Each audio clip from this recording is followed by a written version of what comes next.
Okay, in the name of Allah, the most merciful and beneficial, myself Sabrina Ali, and today I'm gonna present the topic root locus as my presentation topic assigned by Dr. Abdul Alim Jamali and the subject of automation and robotics. So what I have designed this presentation in order to have the idea about root locus, and we will be having a problem to solve the root locus. So firstly, I have divided this presentation into following sections. I will be discussing basics of control system. It is important to understand the terminologies which will be looking into the root locus. So that's why basics of control system, then we will have root locus. After root locus, we will be discussing why it is needed, then some rules and example problem will be solved. Okay, so let's begin. uh, First of all, let's divide the terminology control system into two words, which is consist of control and system. So what a system actually is, a system is collection of objects or units. What does it mean? That means we have different units to perform a specific task. For example, we have something like mobile phone. It's a system which is consist of different units, and it's perform a specific task such as communication. Then we have another example. We could have that automobile is also an example of system. So now let's move to the other part of the term control system, that is control. So what control means? Control means making a system to behave as desired. For example, what I mean, just look at this diagram, this block diagram. We have DC motor, we are giving voltage as an input and speed is coming out of it as an output. So what actually control means, I want to control this speed. So for that purpose, I will be setting my voltage level like that. So this is basically controlling. Means if I want output to be my desirable, then I will be changing the input of the system. This is what we call control. Means making a system to behave as desired. Furthermore, we have following terms that we will be discussing throughout the presentation about the root locus.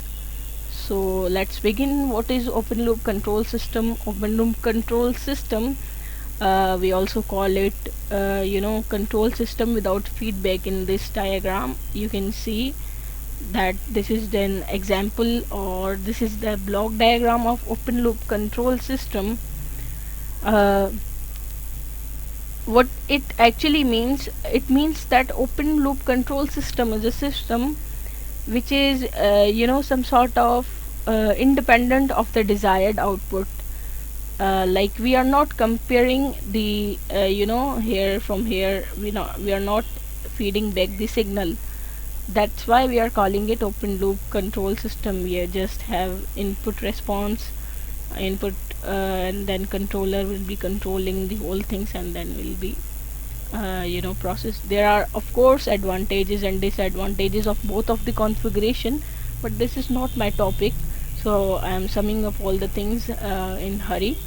So closed loop control system is a system in which you have the feedback, you have the output signal, feed it back to input as a reference, and then things will be compared.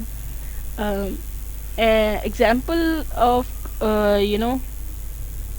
open loop control system could be you have a washing machine is an example of open loop control system. For example, you have washing machine at your home, you are washing the clothes, you are just setting up the timer, and it will be like after some time it will be you will get your output, that is wash the clothes. Yeah, now the cleanness doesn't of your desire.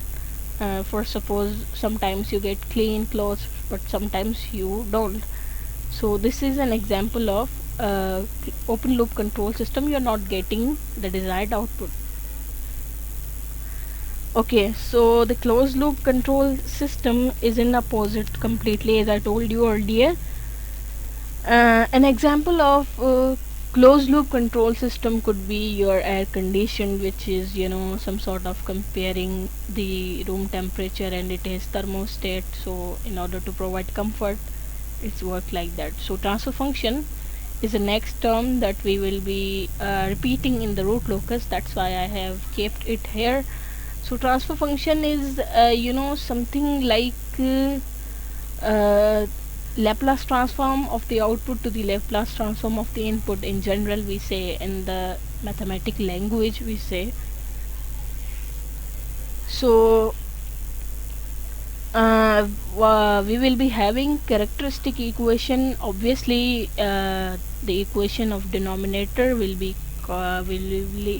equating is equals to 0. We will be calling it characteristic equation.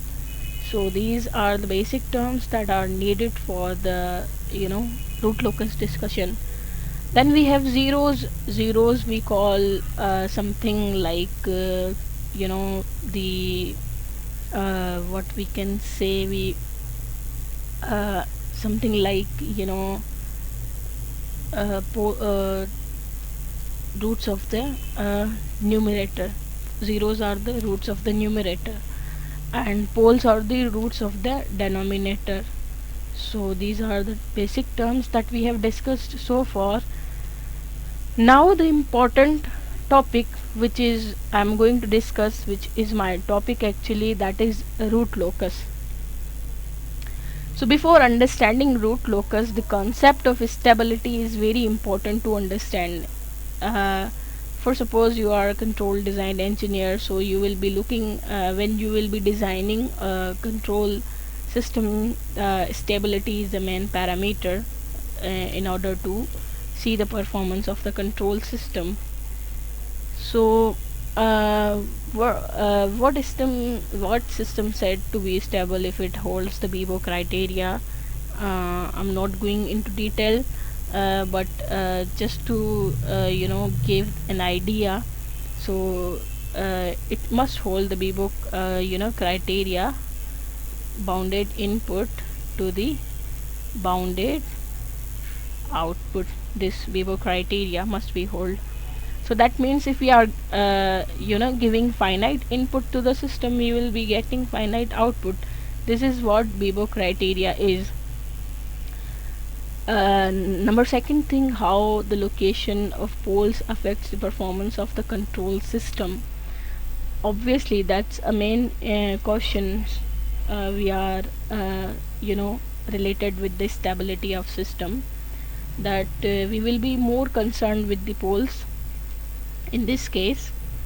So that's why we are looking the poles affects the performance of control system. So giving the quick review, because that's not my topic, giving the quick review.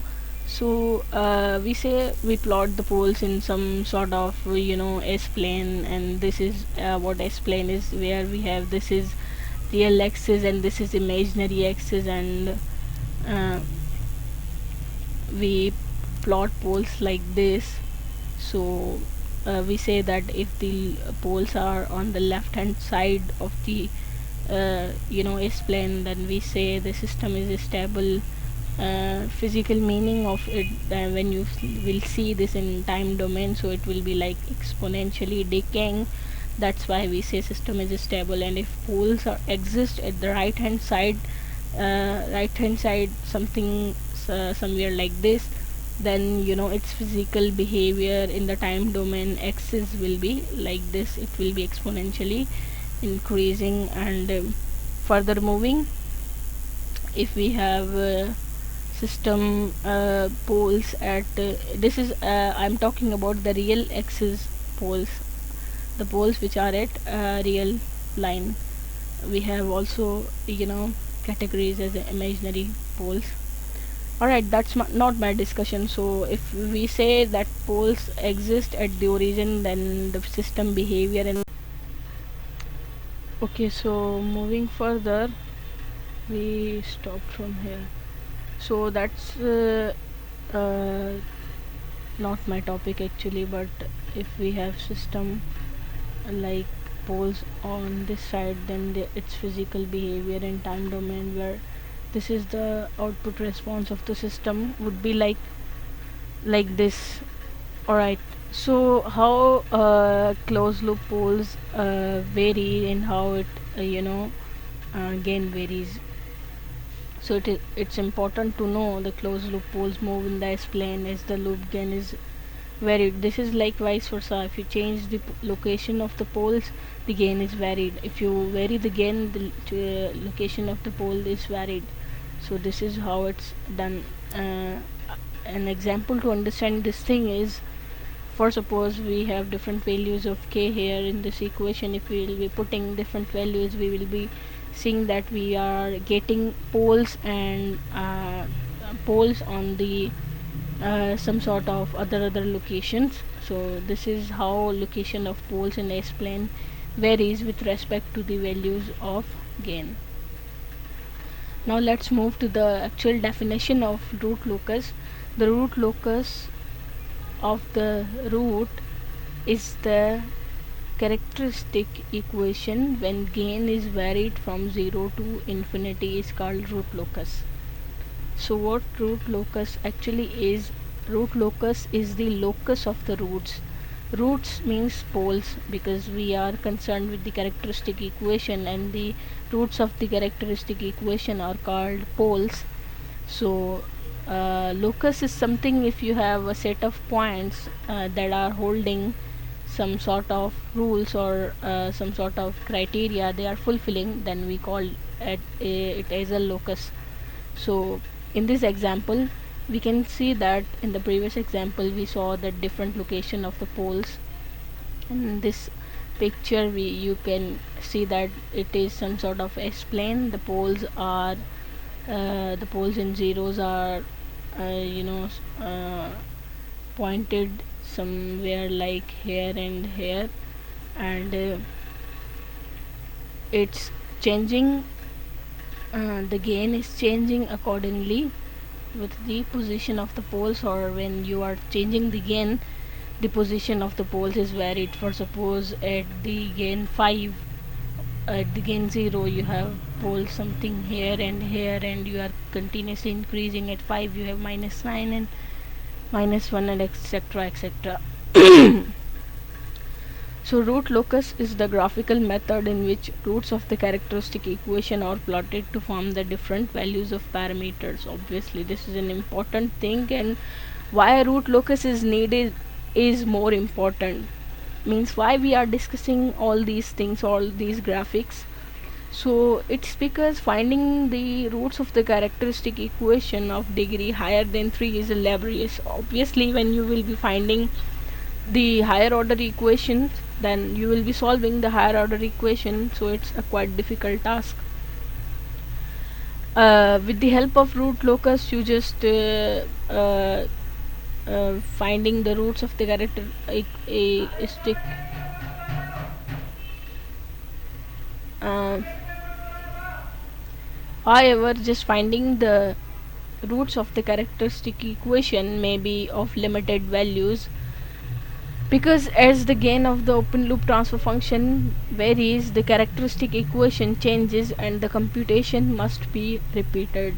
So that's why it's a hectic task to do. Like for suppose if the value of k in the equation changes, obviously the whole equation will be changing, and you have to do computation again and again. So that's why it is important to know where your poles are moving. This problem of finding roots can be overcome by using root locus method. By using root locus method, the designer can predict the effect on the location of closed loop poles by varying the gain value or adding the open loop poles or open loop zeros. What does it actually means? It means that the designer can predict the behavior of the poles moving in the S plane by varying the gain value. one thing that is important here is the closed loop poles and open loop poles. Open loop poles are the poles when where gain is 0. When k equals to 0, those poles will be called as open loop poles, and when k has some value, positive value, of course gain cannot be negative. So those values will be called as those values of s will be called as closed loop pole when s has some positive k has some positive values. So rules to sketch the root locus: it's symmetrical about the real axis. Of course it will be the root loci starts from the open loop pole with k equals to 0. Obviously we are calling open loop pole, that means our gain would be 0 at that particular point. Then root locus will terminate either at open loop 0 or on infinity with k equals to infinity. If you have a system in which you don't have such zeros, then it will be like terminating on the infinity. Number of root loci, that means number of branches of the root locus, will be the maximum of poles or zeros. For example, if we have 3 poles and 4 zeros, then the number of root loci will be 4. If we have 4 poles and 3 zeros, the number of root loci will be accordingly. Okay, any number on the real axis is the part of root locus. This point is very important and will be covered in example problem to give you the clear idea. Alright, find asymptotes. Asymptotes are the branches that give you the actual idea what root locus is. It's like if it's going here, it's going here, or here. Asymptotes will tell you this particular thing. So this is the formula to calculate asymptotes. Furthermore, we have another rule, that is breakaway point. Breakaway or break-in points are the points where your gain is maximum and minimum accordingly. For suppose you are continuously increasing your gain and there is some point comes which breaks your root locus into two, that's called breakaway, and if they meet at some point, that's called break-in point. So this is the concept of breakaway and break-in points. Then we have j omega crossing. Of course we have s plane, in which we have, these are the real values, real axis, and this is the imaginary axis called j omega axis. So where your root locus is crossing this axis or intersecting this axis, that point is called as j omega crossing point, and it is calculated by RH criterion. So I have an example problem in order to give you the clear idea. About the root locus. So let's begin with that example. Keeping all these things in rules that we discussed in view. So this is the problem that I have. We have g of s is equals to k divided by s plus 4, s plus 5. This is the system that we have, and we have to find the root locus of the system. We have to sketch actually. The first step is to identify how many poles are there and where they exist actually.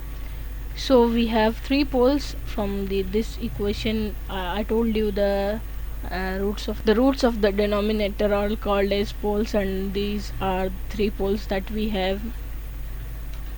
One is s equals to 0, second is s equals to minus 4, and third at s equals to minus 5.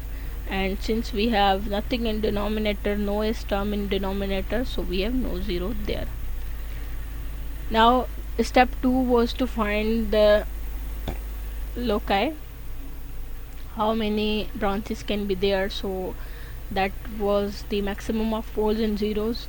We have 3 poles and 0 0, so n would be 3, means there would be 3 branches of root locus. Step 3, I'm going in this method in this direction, first we will be calculating all of the things, then we will be plotting the graph. It's the easiest method to realize the root locus. Then we will be finding the total number of asymptotes. I told you the asymptotes are the branches that tell you that where your root locus can actually go. So total number of asymptotes equals to pole minus 0, so there will be 3 asymptotes. Number fourth point is to find the centroid of asymptotes. So centroid of asymptotes can be find from this particular formula: finite number of poles minus finite number of zeros divided by number of poles minus number of zeros. So number, not actually poles, in the numerator. So we have pole at 0, minus 4 and minus 5, and we have no 0, so we have write in minus 0 divided by 3. We have 3 poles minus 0, 0, 0. Okay, so that will be centroid of asymptotes. That would be on minus 3. That means at the minus 3 we will be having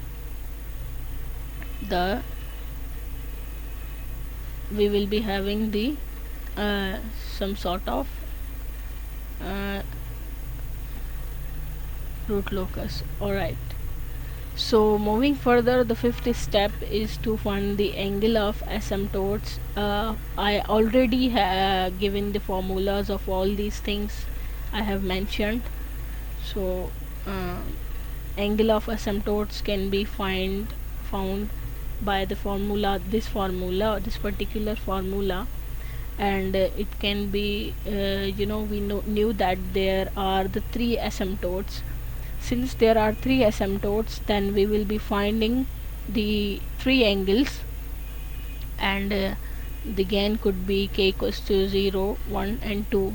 We will be begin from k equals to 0 and we terminate at k equals to 2. If we will have more asymptotes, then the k will be accordingly. For suppose if we have 4 asymptotes, then the values of k will be 0, 1, 2 and 3 and so on, like that. After finding asymptotes, now we need to find the breakaway point. Breakaway point was the point where your root locus just some sort of break away like this. So this point can be found with this particular method. There are 2 methods you can find: by dk over ds, by differentiating the k term equals to 0, or another method is this method. So we are going with this method. It shows that you have sum of from 1 to the m values of zeros and 1 to the n values of poles. Here zi and pi shows the negative values. So we had at the start of the problem we have transfer function like this. So we will be putting in this particular formula. We have no 0, so we'll be writing 0 here, and we are having 1 over s plus 0, this s plus 0, and then s plus 4, this, and then s plus 5 here. So after taking LCM and simplifying the equation, we will be able to find the equation, this equation. Now what we are doing, we are basically finding the breakaway point where our root locus can break away. So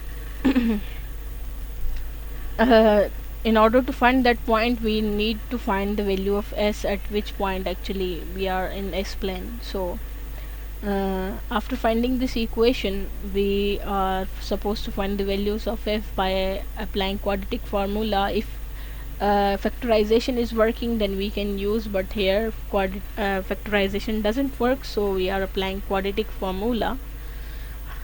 So these are the 2 points that we have found that could be our breakaway point, but both cannot be only one point will be the breakaway point in this case, in this particular case.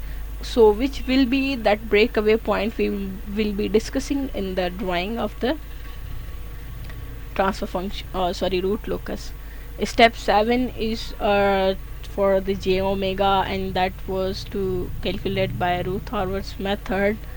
So far our calculation was related to the open loop poles, all were the open loop poles. Now we are moving our poles, so there would be closed loop poles. Obviously when you move the poles, you are some sort of varying the gain, and by varying the gain you are increasing the gain from k equals to 0 up to certain value. So those things will be counted as closed loop, those poles will be counted as closed loop poles.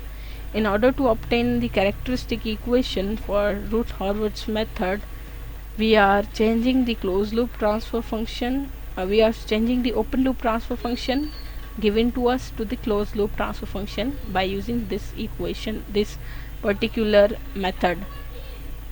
Okay, so by taking LCM and doing all the computations, I'm able to write the equation, that is this Routh-Horvitz method is we can have a detailed discussion on it, but I am supposing that that's not my topic actually.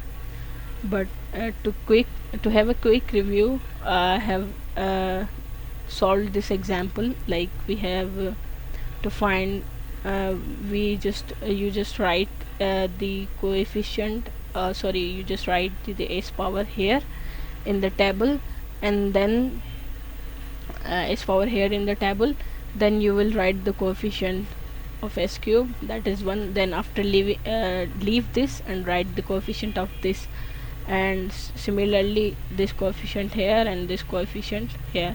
So this is what we do. That's not my topic actually, but in order to show that I know this process, I have added this particular page of calculation, that how I have found it. Okay, so after finding this particular table, now we are able to calculate the value of k. So for the value of k, I have to choose the where k exists. Basically I have to choose the value of k such that the whole row becomes 0. If the k is existing here, if I put k equals to 0, that doesn't make any sense. Value of k means that k should be greater than 0, because if k is equals to 0, then it doesn't make any sense, because at k equals to 0 you have open loop poles and open loop gain. So value should be k is greater than 0. Why not less than 0? Why not in minus? Because gain actually is a number which should be the positive, which should not be the negative. So if I put 0, then this condition, it doesn't satisfy the condition, and for making this row 0, I cannot make this row 0 as well, because I have to put k equals to 0, which is not this condition. So for this particular value of k, I will be, if I put 180 here, then these terms will be cancelled out and I will be having 0 0 row. So I will be taking this term in order to have my gain. So I took that term and found out the k, which is equals to 180. So after finding the gain, I need to find what are the values of s where k equals to 180 degree, where gain equals to 180, those values of s. So that can be found from auxiliary equation. Why I have taken 9s square is because I know that the complex j omega crossing will be the complex number. Obviously that has zero real part. Obviously j omega cross j omega x has real zero part, zero is a real part, and it's an imaginary axis. So j omega crossing, I have to find the two that are complex numbers. So complex numbers are always complex, comes in conjugate pair, so that's why I have taken 9s square plus k from this from this equation, okay. So after finding the value of s, which is equals to minus 4.4, so this is the point where my root locus will intersect the j omega at here and here, obviously in complex conjugate pair. So now we are now able to draw the root locus. First step, we are locating the poles which we found. Second step is the centroid of asymptote, that was at equals to minus 3. Recall the calculation that we did. And then angles of asymptotes, there will be 3 asymptotes as we calculated, 1, 2 and 3, and we are putting them at the certain angle which are calculated already. So by calculating the angles, we have put the angles of asymptote 160 degree, 180 degree, and on and another one on 300 degree, or you can say if you check from here it's minus 60 degree, if you check from here it's 300 degree, okay. So the third point is to draw the whole root locus. Now the important point which we left in the discussion was where could be the root locus exist on the real axis. For suppose if you have poles like this, somewhat like this, then in order to find where the root locus exists, you need to take this pole first and point out here and here. You are taking 2 points. Now the condition was the root locus exists on if and only if the left of that particular point has the odd number of poles and zeros. If we check the left right, if we check the right hand side of this point, then it has no poles and zeros, so that means root locus cannot exist here. If we are taking this point and checking the right hand side of this particular point for this particular pole, then it can there is only one